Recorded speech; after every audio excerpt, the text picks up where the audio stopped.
அனைத்து பார்வையாளர்களுக்கும் வணக்கம். நான் உங்கள் கோவை தம்பி. நம்ம இன்னைக்கு பதிவில் எதை பற்றி பார்க்க போகிறோம்னா, பிளாஸ்டிக் பாட்டில் யார் கண்டுபிடிச்சு அந்த பார்க்க போகிறோம். நம்ம பதிவுக்குள்ள போகிறதுக்கு முன்னாடி சேனல் சப்ஸ்கிரைப் பண்ணிக்கோ. அடுத்தடுத்த வீடியோ வந்து உங்களுக்கு நோட்டிஃபிகேஷனில் வரும்.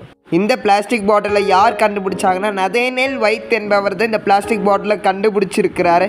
இவர் வந்து 1973ஆம் ஆண்டு வந்து இந்த பிளாஸ்டிக் பாட்டிலை முதல்ல கண்டுபிடிச்சிருக்கிறாரு. இந்த பிளாஸ்டிக் பாட்டிலில் வந்து நம்ம வந்து நல்ல விஷயத்துக்கு யூஸ் பண்ணுறோம், நிறைய கெட்ட விஷயத்துக்கு யூஸ் பண்ணுறோம். நல்ல விஷயம் என்னென்னதுன்னா, நம்ம நிறைய பிளாஸ்டிக் பாட்டிலை வந்து ரீசைக்கிள் பண்ணுறோம். அதெல்லாம் இதில் இருக்கிற ரொம்ப நல்ல விஷயங்கள். அது மட்டும் இல்லாமல் கெட்ட விஷயங்கள் என்னென்னதுன்னா, பிளாஸ்டிக் பாட்டிலை நம்ம சமுதாயத்தில் போடுறதும், அது மட்டும் இல்லாமல் பிளாஸ்டிக் பாட்டிலை நம்ம அதிகமாக யூஸ் பண்ணுறதுனால நம்ம உடம்புக்கு வந்து இது ரொம்ப தீங்காக வந்து இது வந்து விளங்குகிறது.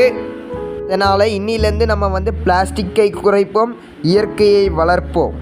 மட்டும் இல்லாமல் பிளாஸ்டிக் பாட்டிலில் யூஸ் பண்ணுறது சரின்னு சொல்கிறவங்க ஒரு லைக்கும், தப்புன்னு சொல்கிறவங்க சப்ஸ்கிரைபும் பண்ணிட்டு போங்க. இது போன்ற பல பதிவுகளுக்கான சப்ஸ்கிரைப். நன்றி, வணக்கம்.